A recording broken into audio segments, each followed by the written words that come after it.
He came from the tree line just after dusk, thin as a fence post and covered in soot, with cuts on both feet and the whites of his eyes yellowed from sun and hunger. No one saw where he'd come from. The Brant girl, Lydia, the youngest, was the first to notice him standing by the water pump. She didn't scream. She said he looked like a shadow that hadn't yet decided if it was real. His mouth stayed closed even when they fed him. He wouldn't say his name, wouldn't touch a blanket, wouldn't sit near the stove. And when the Brants asked questions, he only blinked once, slow and deliberate, like something had to move behind his eyes before permission was granted. They gave him the attic cot usually kept for guests and misbehaving cousins. Mrs. Brant, proud of her generosity, told the neighbors he was another gift from God, and that Hollow's Edge had a duty to the lost. It wasn't unusual for the Brants to take in children. Over the years, they'd had dozens come through the doors. Some stayed a week. Some were never spoken of again. But this boy was different, even from the start. Lydia said he didn't sleep. She saw him on the second night just standing at the top of the stairs, not facing the hallway but turned toward the far corner, where the floorboards sagged and the old root cellar door lay beneath. She watched him stand there for what felt like an hour, unmoving. His hands hung at his sides like he didn't know what they were for. Mrs. Brant took it as a sign. She said the boy had a knowing spirit and that children like that came for a reason. She made him wear Samuel's old vest, the one last worn by the deaf boy who'd gone to work for a railroad family out west, though no one had seen a train pass since spring. The vest fit, oddly so. No need for buttons to be moved or hems shortened. When Mr. Brant asked the boy if he could write his name, the boy simply stared at the pencil as though it were something alive. Then he picked it up with his left hand and drew not letters but a shape, something between a spiral and a crown.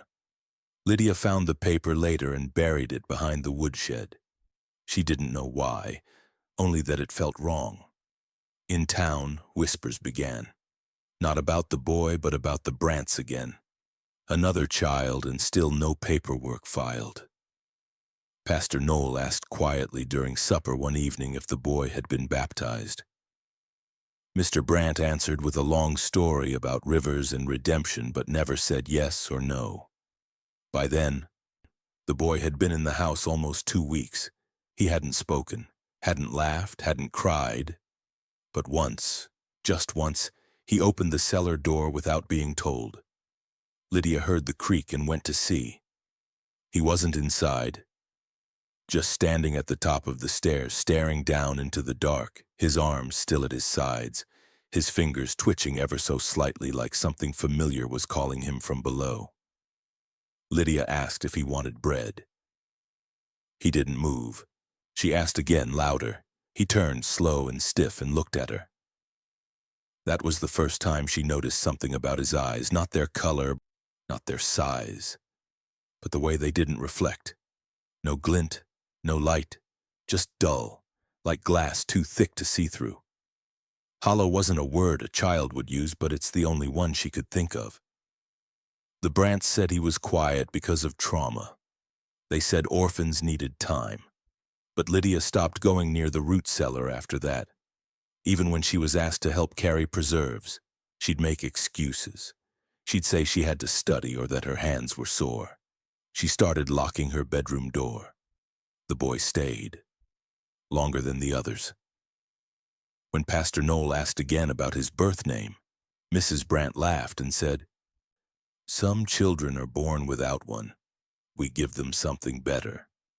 She wouldn't say what, and when Mr. Brant was asked if the boy was still mute, he only said, "He speaks when the Lord is near." In town, people stopped asking. There was a sense, unspoken but shared, that some things behind the Brant home were better left alone, especially things that came from the woods, barefoot, quiet, and staring at the floor. Especially children who never cried, especially boys with hollow eyes. The Brants had always been seen as righteous folk, church pillars, hand-calloused and scripture-quoting, the kind who handed out peaches in jars and stitched prayer into every napkin. Folks in Hollow's Edge said the Brant house was where children landed softly after hardship. Orphans, runaways, even the odd boy pulled from a broken home. All were taken in under the Brant's roof. And yet, for all the dozens they'd taken in over the years, no one could quite say where those children ended up. Some claimed they moved west. Others said they'd been sent to missions or good Christian homes, always vague, always distant. No names were ever repeated, no return visits, no letters came back to the schoolhouse. And when old Miss Heller, the school teacher who'd been teaching arithmetic since before the war, asked why she hadn't received any new enrollment notices for the Brant children, Mrs. Brant smiled and said some children weren't suited to arithmetic. Miss Heller began to notice gaps. The roll book from 1871 had 4 children listed under Brant guardianship. By the winter of 1872, none remained. No transfers, no farewell notes. Just vanished entries, clean and official, as though they'd never been there. She flipped through old records during lunch, scanning names she could barely recall. Margie with the red birthmark, Josiah with the broken wrist, Elsie who didn't speak above a whisper. Names that had once come with faces, gone now, replaced with fresh ink and silence. Miss Heller began keeping a private list. Names she remembered, dates they arrived, notes scribbled in the back of her hymn book. She made sure never to write it all in one place. Some names were folded into the margins of a cookbook. Others were stitched into the hem of her scarf, barely visible but real. She didn't think of it as spying. She thought of it as remembering, because no one else seemed to. At town meetings, the Brants were praised for their charity. Brant was often asked to lead prayers. Mrs. Brant spoke of work God gave us, of purity and second chances. She quoted scripture with the same gentle cadence she used when instructing a child to kneel. Her hands never trembled, not even when the sheriff asked why no foster permits had been filed since 1869. She simply said, "We follow the higher law," and the room nodded. The town didn't ask further, not because they trusted her, but because something cold began to grow in Hollow's Edge, a knowledge without shape, the kind that passed between eyes, not mouths. After sundown, children were kept inside. Windows stayed latched. People stopped offering help at the Brant property. Once a neighbor left eggs on their porch. They were returned by morning, hard-boiled, the yolk scooped out and replaced with ash. No note, just a basket that now smelled like coal. By spring, Miss Heller had 12 names, 12 children who had once stood in front of her blackboard. 12 she couldn't place in memory's natural flow. She mentioned one of them, Thomas, age 9, to the pastor's wife during market day. The woman paused, smiled, then tilted her head like she hadn't heard right. "Thomas?" she asked. "The Brants never had a Thomas." That night, Miss Heller found a folded drawing wedged into the handle of her garden shears, crayon on torn paper, a circle drawn in red, a child's face with no mouth. The next morning she burned the page, but she remembered the name. And she remembered the silence, the way people in town had learned to speak without detail, how no one asked the Brants for anything but prayer, and how every child still living in Hollow's Edge had started avoiding the Brant path altogether, not out of fear, something worse, a strange kind of reverence, the kind reserved for graves that no one admits were ever dug. Most root cellars in Hollow's Edge were the same. Damp, dark, breathing the cold up through the soil. A place where the air bit your skin and held the sharp scent of rot and stone.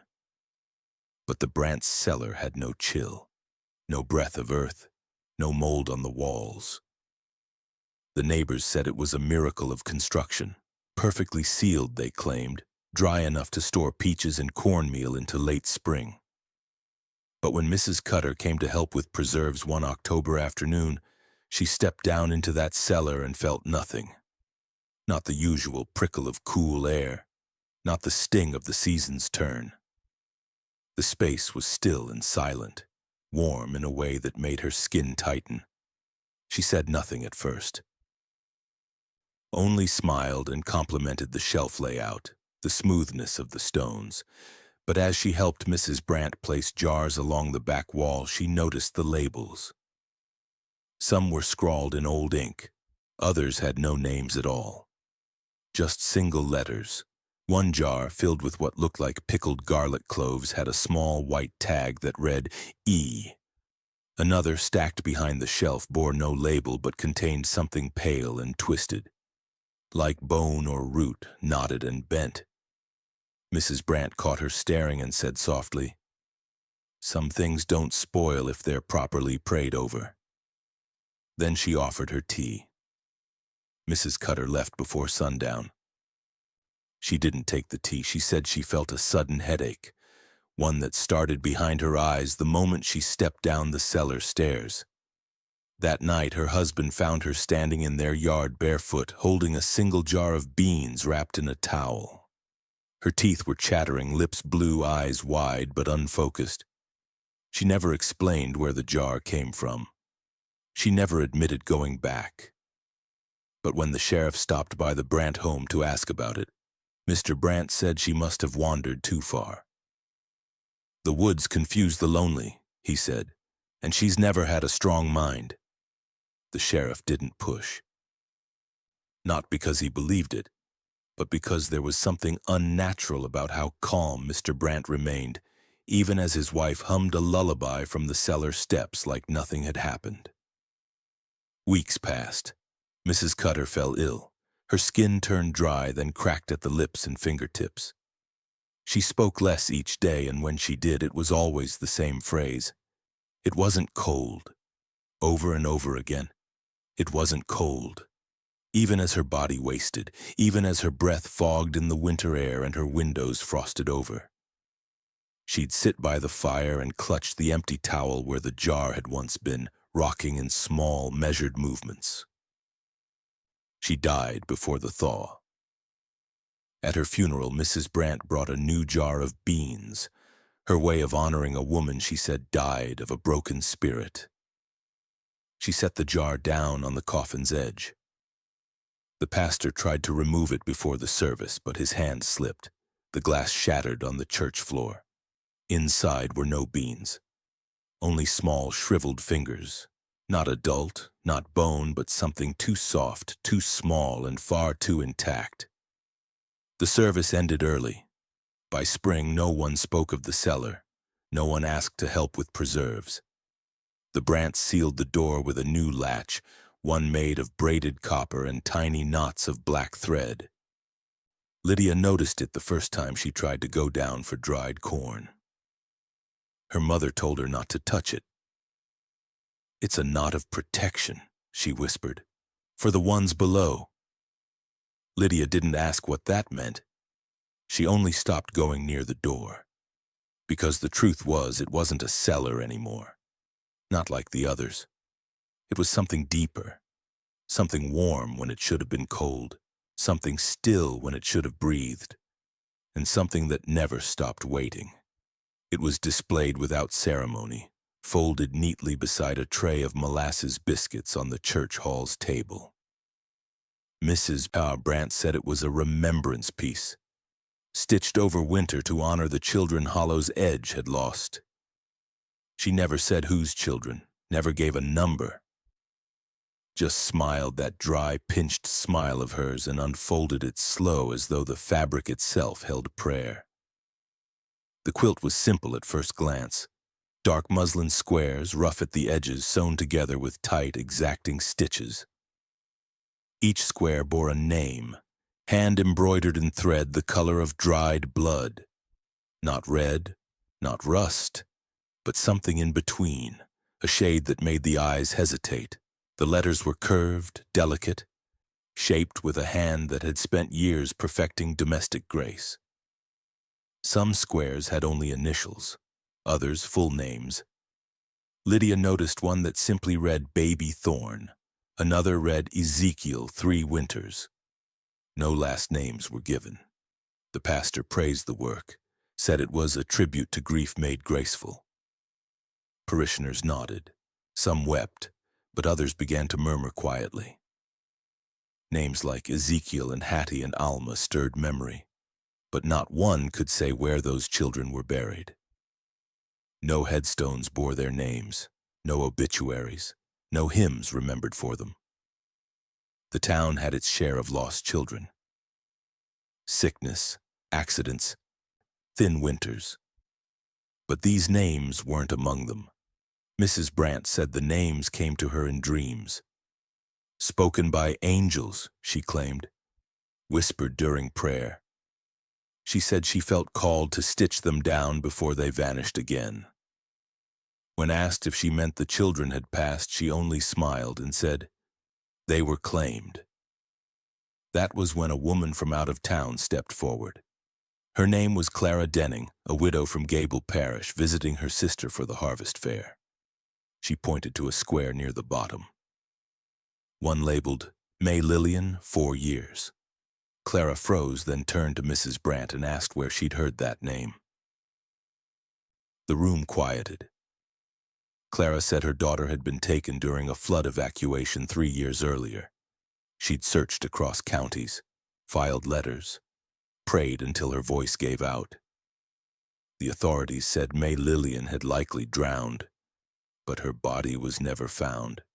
And now here she was, stitched into a quilt in a town Clara had never visited. Mrs. Brant tilted her head, said only, "Sometimes the Lord brings us what the earth loses." Clara went pale. She demanded to know how the name had come to be included, why it was stitched in a thread so dark it almost looked like something else. She touched the fabric, then yanked her hand back. Her thumb was red, not bleeding, just stained. The thread had bled into her skin. That evening, Clara tried to leave town before sundown. Her horse threw a shoe, and the blacksmith's boy said the road was too soft to pass safely. She stayed the night in her sister's parlor, holding a photo of May Lillian in one hand and scrubbing at her stained thumb with the other until her skin turned raw. She left before dawn. She never returned. But she did send letters to the county seat, to the orphan registry, to the clergy council. Most were ignored. One was answered briefly by a traveling bishop who promised to pray for clarity. That was the last she heard. The quilt remained in the church hall for 2 more weeks. Then it disappeared. No one saw who took it. When asked, Mrs. Brant said only that some griefs are not for display. Lydia noticed her mother had begun working on another quilt by then. This one not with names but with numbers. Each square bore only a date, some as recent as last week. The last time Lydia touched her mother's sewing basket, she found a spool of thread that wasn't thread at all. It was hair, still braided, still warm. She was found crouched in the reeds by the river's bend, hair matted with mud, lips cracked until they bled when she tried to speak. Barefoot, her feet swollen and cut by stone, she shivered though the night was still warm with late summer air. The fisherman who spotted her thought she was a drowned corpse rising from the shallows. Only when she moved, slow, stilted, as though her bones resisted the weight of her body, did he realize she was alive. She whispered nothing at first, only gasped. Then through trembling teeth came the phrase again and again. It burned. The black baptism burned. They carried her to the sheriff's office, wrapped in a wool blanket. She refused food, refused water, refused even the kindness of a lamp. She said the light hurt her eyes, that only the dark was safe. The sheriff, tired of runaways and fevered talk, locked her in a holding cell with the excuse of letting her rest it out. but as the hours stretched, her body betrayed more of what she had suffered. Her lips bore blisters at the corners, seared as if by fire. The inside of her mouth, when the town doctor forced her jaw open, was raw and blackened. Her chest and neck showed faint streaks as though some heated liquid had been poured over her skin in precise lines, not splashed but guided, like a ritual etching drawn in heat. She whispered of water not drawn from the river, water that smoked and hissed when lifted in a ladle. She said hymns had been sung, but not in words she recognized. The voices rose in unison, and hands held her down as something thick and dark was pressed to her lips. She was told it would cleanse her. She was told it would burn away her sins until only her purest soul remained. What she swallowed clawed through her throat like fire, leaving her screaming. But the voices kept singing. They did not stop until she went silent. The sheriff called her hysterical, a runaway poisoned by her own wickedness.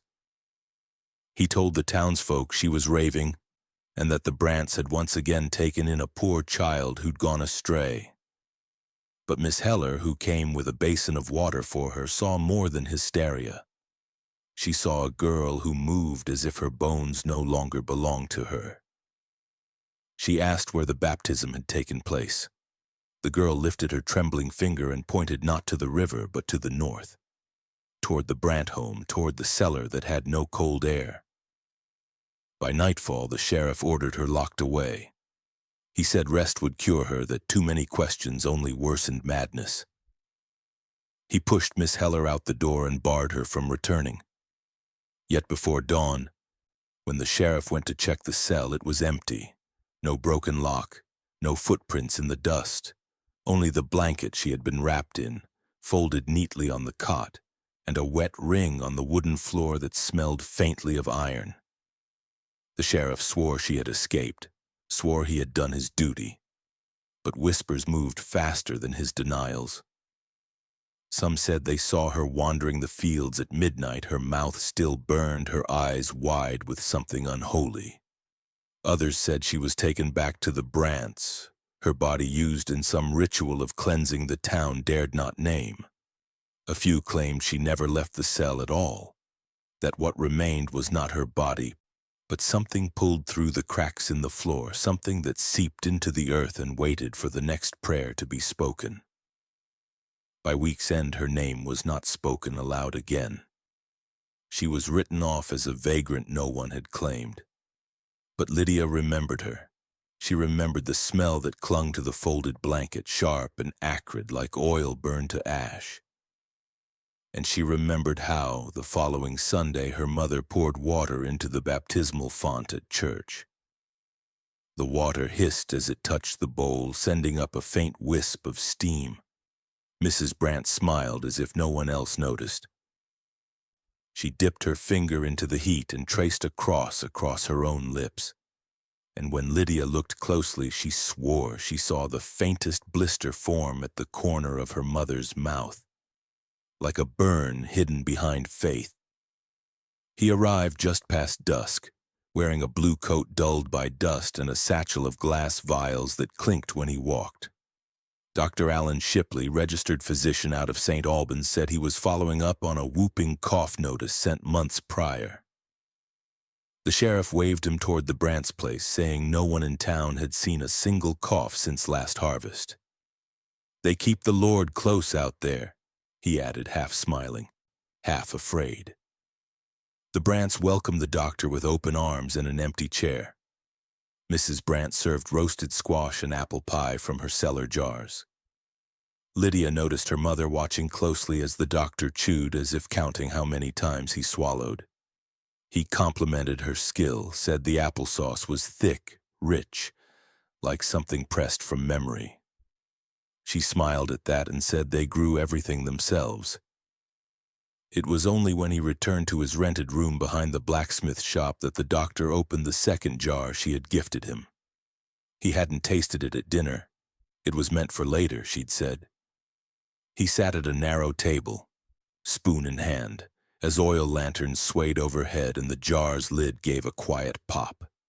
He stirred once, twice, and on the third pass his spoon struck something small and solid. He pulled it free and stared. It was not stone, not seed. It was white, clean, smooth, a molar, too small to be from an adult, and far too perfect to have arrived there by accident. He examined the jar, peered through the thick pulp of apples and spice, and saw what looked like another, lodged deeper, half hidden by strands of something stringy and dark. His hand shook, the spoon clattered, his chest began to thump, not from fear, but from the kind of cold realization that steals breath before it steals thought. He set the jar aside and reached for his notes, but then he stopped. The light in the room dimmed slightly, though the lantern flame did not flicker. A warmth crept along the wooden floorboards, rising not from beneath but from behind, as if the very walls were exhaling.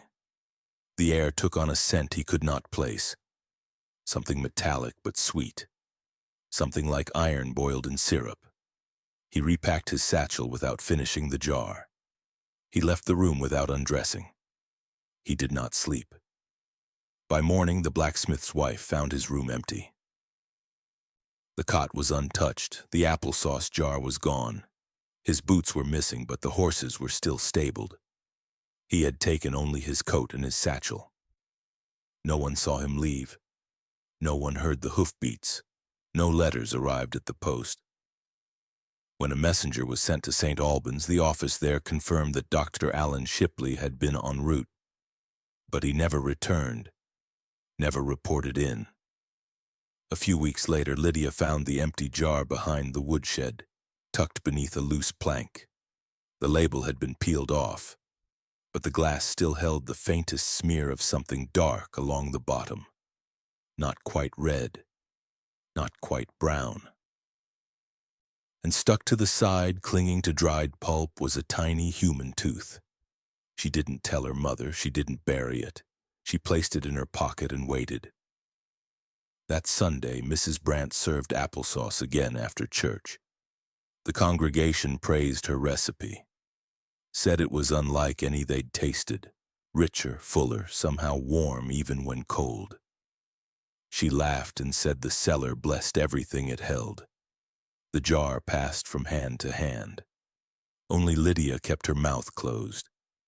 The holiday recital in Hollow's Edge was always held in the chapel's back hall, where the wood stove burned slow and the air smelled of pine and beeswax. Parents filled the benches with winter coats still damp from snow, holding tin cups of cider as the lanterns swung and the children filed in to sing. This year the Brants brought 7 children, all in matching gray wool, faces clean, hair combed to the side. Only 2 were known by name. The rest were said to be new placements, recent blessings taken in from counties no one could quite remember. They stood shoulder to shoulder beneath the cedar wreath, hands clasped in front of them, not swaying, not smiling. Their mouths moved in unison, clear and crisp, but there was no warmth in their tones. The hymn was a familiar one. "O come, all ye faithful," yet the tempo was slower, stretched in strange places, each note falling like a dropped stone. The audience grew still. One boy stood at the far end of the line, pale, wiry, slightly older than the rest. His lips moved with perfect rhythm, but his eyes never shifted, never flickered, never blinked. From the moment the song began until the final word drifted into silence, his gaze remained fixed on the back wall above the crowd's heads, unbroken and empty. Lydia sat 3 rows from the front and counted. 43 seconds, then 70, then more. Not once did he blink. Not even as wax from the candle beside him popped and spattered onto his cheek. The silence that followed was heavy. No one clapped right away. It was as if something thick had settled into the rafters, like the room had heard something it wasn't meant to. A visiting reverend from Cross Hollow, Reverend Mercer, stood near the stove, brow furrowed, and whispered something to Pastor Knoll. Then, frowning deeply, he made the sign of the cross. Twice. He was found in the church parsonage the next morning, collapsed on the floor beside his bed. His hand was raised, fingers frozen mid-gesture, caught halfway through the sign. His lips were parted slightly, as if he'd been speaking when the stroke hit. The town physician said it was the Lord's timing, but those who found him swore the room felt colder than the wind outside, and that his eyes, though open, looked as if they'd seen something already beyond this world. Word spread fast, but no one accused. No one asked if the Brant children had visited the parsonage that night. No one questioned why, when Pastor Noel resumed services the following week, the hymn books had been changed. Several pages removed. Others scratched out. Miss Heller noticed that the boy who never blinked did not return to school. When she inquired, Mrs. Brant smiled and said he'd been sent onward to a church home for the gifted. She wouldn't say where. The next day, Lydia found the boy's shoes behind the woodshed, still wet with melted wax. She picked them up and saw something stitched into the inside of the left sole.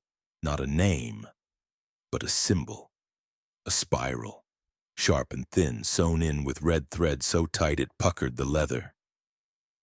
She ran her thumb across it and flinched. The thread cut her, not because it was sharp, but because it was hot. She told no one. She kept the shoes hidden under the floorboards. That winter, 3 new children arrived at the Brant home, each with eyes that seemed to take too long to focus, each speaking in short, perfect sentences, each silent when asked where they'd come from. And at night, Lydia heard the hymns again, not from the church, from beneath the cellar, slow, off-tempo, never-ending, sung by voices that never paused to breathe. He arrived without warning, a Mr. Eli Granger, state-assigned auditor from the Bureau of Child Welfare, carrying a satchel of worn forms and a pencil sharpened to bone. His boots were clean. His coat carried the dust of travel. He said he was following up on inconsistencies, namely, the number of minors placed under the Brant family's care without official documentation. He spoke plainly, the way men do when they've seen too much and stopped expecting sense. Mrs. Brant welcomed him with a smile that did not touch her eyes. She invited him to sit at the parlor table beside the tall cabinet where hymnals were stacked in even rows. Lydia stood in the doorway and watched her mother serve tea in the blue porcelain set usually reserved for anniversaries. The steam curled high, and Mr. Granger declined sugar. When asked to produce records, Mrs. Brant opened a black ledger with gold trim and placed it before him. It was heavier than it looked. Mr. Granger flipped through the pages slowly. Each page contained names, not grouped by family, but isolated, each child on their own line. Some entries included a birth year, others a symbol instead. And none of the entries bore an adult's signature, not one. Some were signed in spidery cursive, others in blocky print. One page had only a shaky X next to a date with no year. Another had names scrawled backward, the letters reversed as if drawn while looking into a mirror. The ink colors varied, black, brown, faded red, and in some cases the strokes bled through to the other side of the page. Mr. Granger paused, asked for clarification, asked why a legal guardian's signature was missing from every line. Mrs. Brant smiled, folded her hands, and said, "We allow the children to write themselves into belonging. That's how we know they're truly ready." He did not smile. He asked again, this time with the tone of a man unamused. Mrs. Brant stood, walked to the piano in the corner, and began to hum a hymn. Not loudly, not to perform. Just soft enough that it felt like it came from the walls instead of her mouth. Mr. Granger's hands trembled, not because of fear, because of something more subtle, something ancestral. A recognition of wrongness so deep it did not rise in the throat but in the marrow. He asked to see the children. She told him they were resting. He said he would return in the morning. That night he did not stay at the blacksmith's lodging. He set up camp along the edge of town, claiming he preferred the fresh air. Witnesses later said he did not sleep, that he sat upright until dawn, holding the ledger in his lap, staring at its cover without turning the pages again. By sunrise he was gone. His horse remained tethered. His satchel was found beneath a maple tree undisturbed. The ledger, however, had been returned to the Brant home. It was waiting on their parlor table, open to a blank page. A new quill sat beside it, a small ink pot still half full. Mrs. Brant never reported him missing. She told Pastor Knoll that he had seen what he needed to see and had chosen a quieter path forward. When pressed, she said only that some men don't write their names. They simply vanish, and that's signature enough. Lydia noticed something strange after that. New entries appeared in the ledger over the next few weeks, each one in the same reversed script, each one without a date. She swore she saw her own name, faint and unfinished, halfway down the final page. And next to it, a line left blank, waiting perhaps for her hand to move. Miss Alden had taught in Hollow's Edge for 17 years, long enough to know when a child was troubled and when they were simply quiet.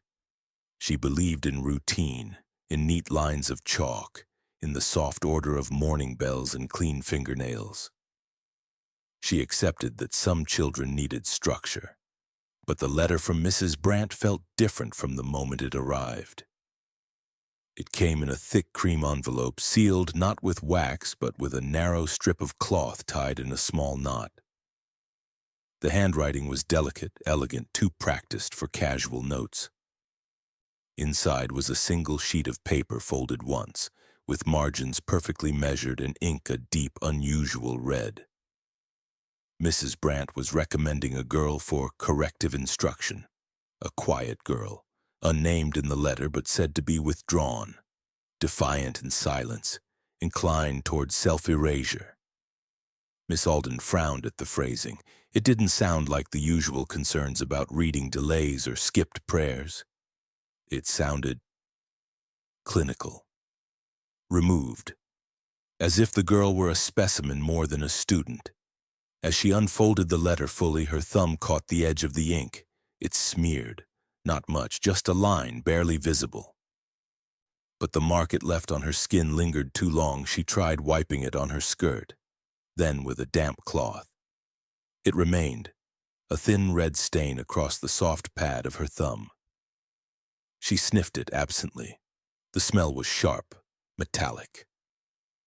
Iron, not ink. She looked back at the letter. The words had not faded where she touched them. The smear had come from the margin, from a flourish not connected to the writing.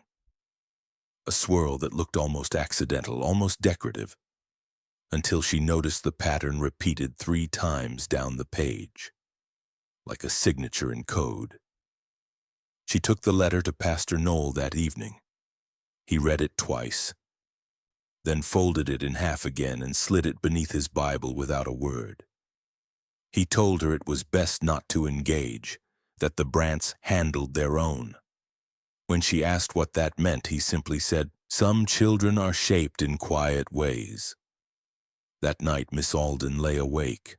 Her thumb still bore the stain. It hadn't darkened, it hadn't faded. It remained soft, like a fingerprint soaked in something that wouldn't dry.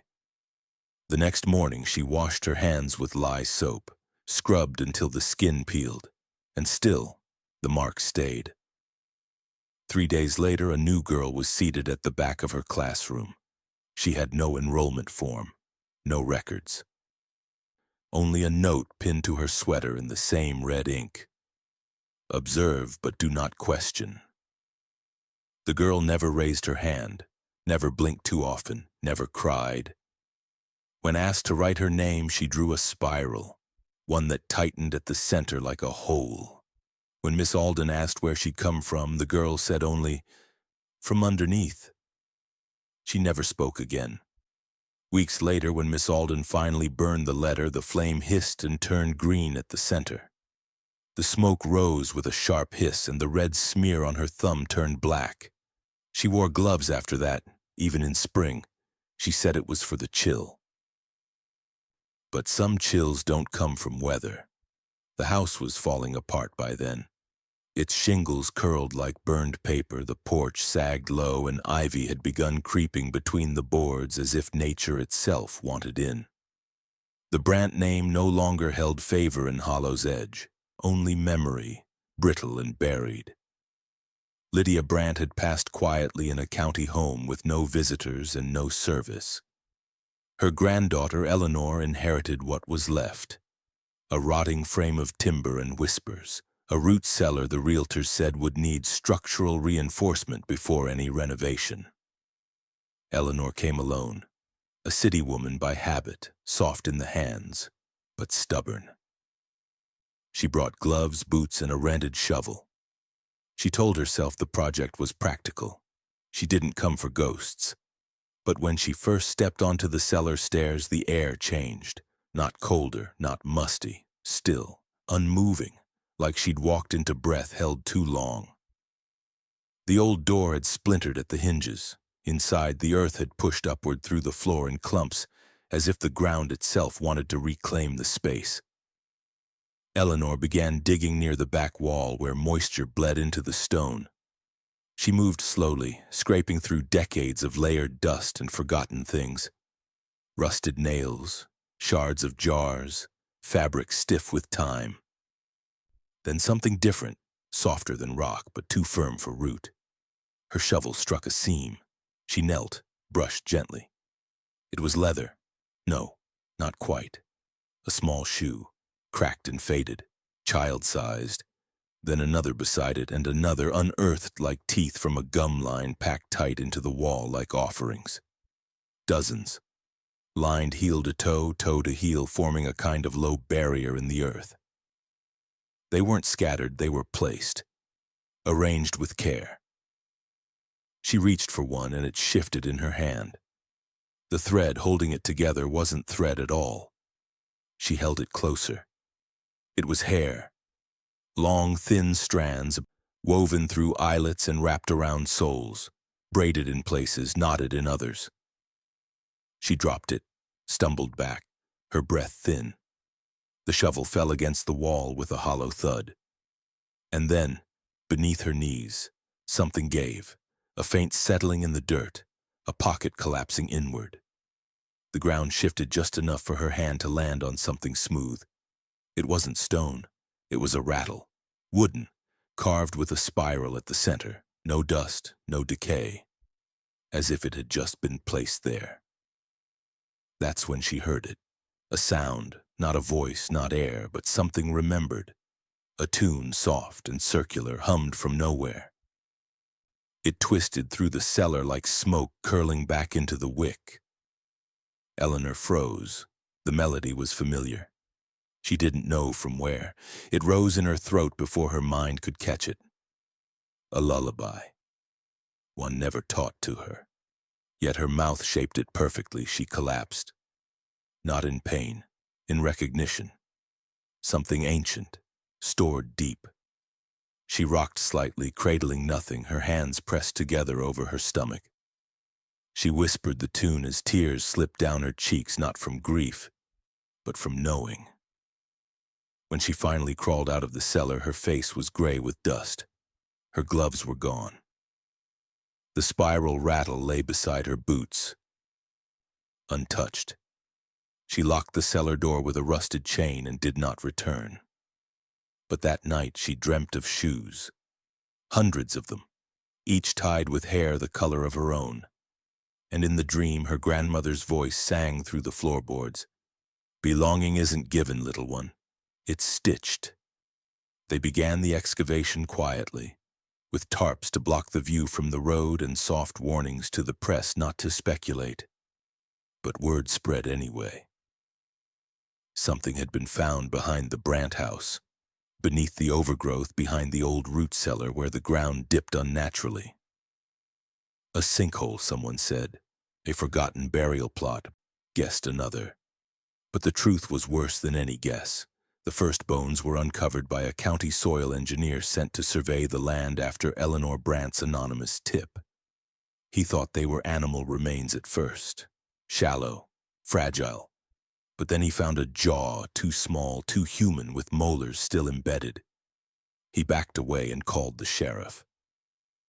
Within hours, the yard became a crime scene. The bodies were not whole. Many were disarticulated, mixed together like broken dolls. Skulls placed in shallow bowls of stone. Ribs stacked like firewood. Limbs wrapped in linen that had long since decayed to threads. The bones of at least 12 children were recovered in the first week. By the third, the count had risen to over 30. But it wasn't the number that stopped the forensics team mid-process. It was the markings. Tiny inscriptions, burned into the bone itself, visible only under angled light, not carved, not scratched, but scorched. The forensic anthropologist said they were likely made while the children were still alive, the heat cauterizing the outer layer of marrow as it was applied. The technique was precise, intentional, unmistakable. Each marking was a verse, scripture, psalm fragments, Exodus lines.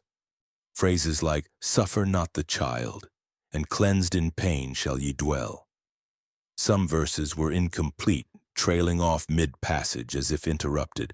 Others repeated over multiple ribs or femurs as though recited like a chant. The youngest bones bore no marks. The oldest bore dozens. One skull, smaller than a teacup, was found nestled in a shallow pit lined with scorched leaves. A faint seal was visible above the brow ridge, pressed into the bone as if branded. A spiral surrounded by 7 pinprick dots. When magnified, the outer ring matched the stitching pattern Lydia had once seen in her mother's quilt. The Brant family seal. The press descended in swarms after that. Officials tried to suppress the reports, but the records leaked. State files confirmed what some had long suspected but never proven. Over the course of 18 years, 42 children had been placed into the Brant household, on paper. None had official transfer records, none had adoption confirmations. Every inquiry ended with a vague notation. Child moved to private care. No bodies were buried with markers, no coffins, no clothing, only shoes. Dozens of them tucked into the dirt beside the remains, stitched together with the same long strands of human hair that Eleanor had uncovered weeks earlier. The town recoiled. The pastor resigned. The church doors were nailed shut. People who had once praised the Brants crossed the street to avoid the property. But none admitted they'd ever doubted them. That was the sickness buried deepest in Hollow's Edge. Not just the bones, not just the children, but the silence. The long, careful silence that had let it happen. Lydia, now long gone, was never questioned. The cellar remained sealed. But a team of forensic archivists found something strange when cataloging the bones. Each etched verse had been written in 2 distinct hands, one large, one small. In every case, the final line appeared shakier than the rest, as if written by someone younger, or forced to copy. The last femur pulled from the earth bore a single phrase, seared with perfect symmetry. "He who is silent consents." They called it closure, though nothing truly closed. Not the house, not the cellar, not the questions. The town held a small ceremony in the churchyard, what was left of it. A simple brass plaque was placed on a stone pedestal reading only, "In memory of the unplaced children, may silence never bury again." There was no list of names. There were no dates, just a quiet gathering of townspeople who wouldn't meet each other's eyes. The Brant property was declared structurally unsound, but not condemned. It remained fenced, not with iron, but with twine and signs that read, "Private." The cellar, the place from which so many whispers had risen, was sealed only with boards and nails. No concrete, no cement pour, nothing that could not be undone by hands determined enough. The sheriff said the house belonged to the bank now. The bank said it belonged to the land, and the land, as always, said nothing. No one was charged. The deaths were listed as historical findings. The coroner's office called them previous century fatalities, manner undetermined. Mrs. Brant had died in her bed, never questioned. Mr. Brant had vanished long before the first investigator came through, and the paper trail, what little remained, was muddied by time, by clerical error, by files gone missing and forms never signed. At town meetings, people asked if there would be a memorial fund, if the school would be renamed, if the cellar would be filled with concrete. But each question was answered with the same distant nod and the same tired phrase. "We're doing what we can." But they weren't. The cellar door still held the faint outline of that copper latch, the one braided with thread now dulled to gray. Children who passed the Brant place on dares swore they heard humming beneath the floor. Not loud, just enough to pull them closer. The boards creaked but never gave. Some said it was only the wind. Others stopped walking that road altogether. Eleanor left town quietly, sold the property for $1 to a preservation group that never responded to follow-ups. She moved east, changed her name, never returned. When asked in a rare interview what she remembered most, she didn't mention the shoes or the bones or the rattle carved with spirals. She only said, "The worst thing wasn't what they did. It was how many people let them." No one disagreed, but no one did more. And so the cellar waits, beneath wood, beneath nails, beneath a silence that still holds shape. They were found boxed in the attic of the county archive, misfiled under donor correspondence. Yellowed and brittle from years of quiet forgetting. Letters from Mrs. Lydia Brant, written in looping, immaculate script, addressed not to family or friends, but to state officials, church authorities, orphanage clerks, and once a governor's assistant. None had ever been stamped urgent. None had been marked for return, and yet every one of them had been kept, tied with ribbon, perfumed faintly with lavender, and folded with such care that the paper cracked only at the edges. The earliest dated back to 1868. A letter praising the Bureau for its efforts and offering the Brant household as a resting place for children caught in bureaucratic delays. She used words like mercy, nurture, and light in the dark of waiting. In another, she offered to take in overflow cases from nearby counties, insisting that her home was built on grace and had room enough for souls needing stillness. Her tone was never pleading, always gracious, always firm. Officials replied, at first. They thanked her for her devotion, praised her as an angel of Hollow's Edge. One clerk noted that few women in the state show such courage. Over time, the replies stopped, but Mrs. Brant kept writing. In one letter, dated 5 years after the first, she described the children not as wards or orphans, but as flames flickering beneath soot, waiting to be fanned clean. She wrote, "Discipline is not cruelty. Silence is not punishment. Stillness is the soul's first language." In another, she described the practice. She never detailed it, only named it, capitalized, said the children came to it, willing or not, and left only once the voice returned to them.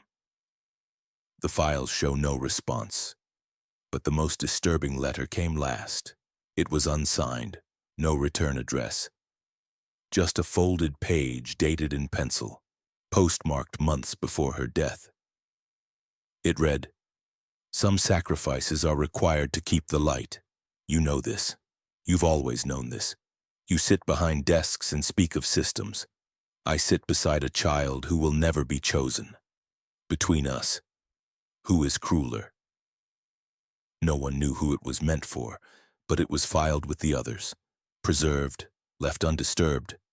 The archivist who cataloged the letters resigned 2 weeks later. She didn't give a reason. The Brant house still stands, the cellar still sealed, but only just. Boards softening with time, nails rusting loose. The land over it grows oddly, never quite green, never quite dead. Birds do not nest nearby. Even weeds curve away from its base.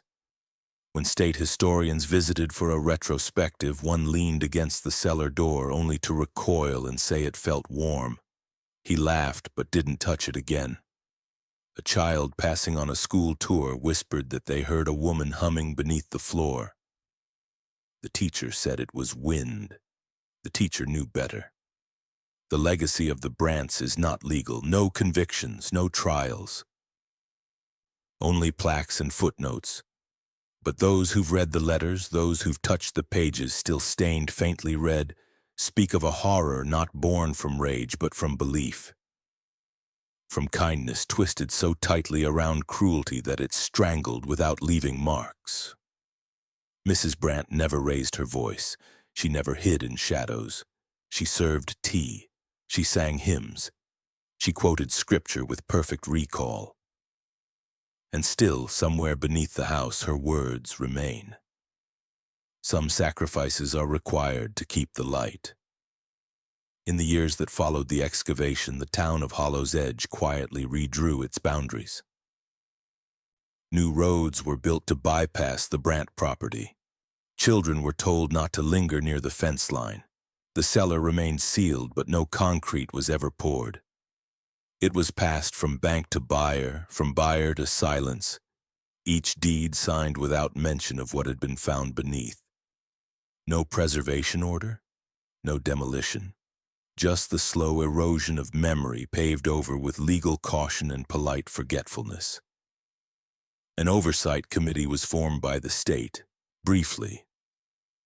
Their final report concluded that record-keeping failures contributed to a historical tragedy and recommended future improvements in inter-county documentation of child placements. No names were named, no family was held accountable, not one person was charged.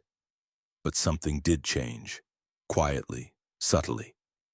Over the next decade, child welfare laws were amended, guidelines redefined, oversight expanded, background checks deepened. None of these new policies cited the Brant case. They didn't have to.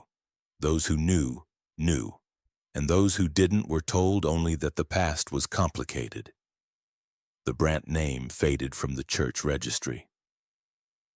Their headstones were cleaned less often, but the cellar never sank. The land did not forget. And those who visited the archive, those who held Mrs. Brant's letters in their hands, often left changed. Not because of what they read, but because of how little outrage the words seemed to provoke at the time. Her voice, calm and deliberate, had passed through the gates of the state without friction.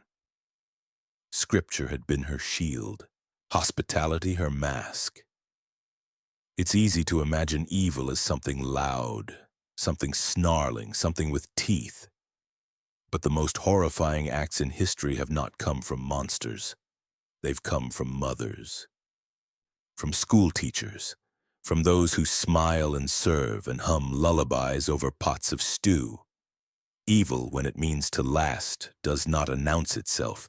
It learns to kneel. It learns to sew. It learns to speak the language of kindness until no one notices the hand beneath the table tightening the rope. It asks you to look away, not with threats but with warmth. And when you do, it builds its legacy beneath the floor. What do you think? Could something like this happen again? Would we even know?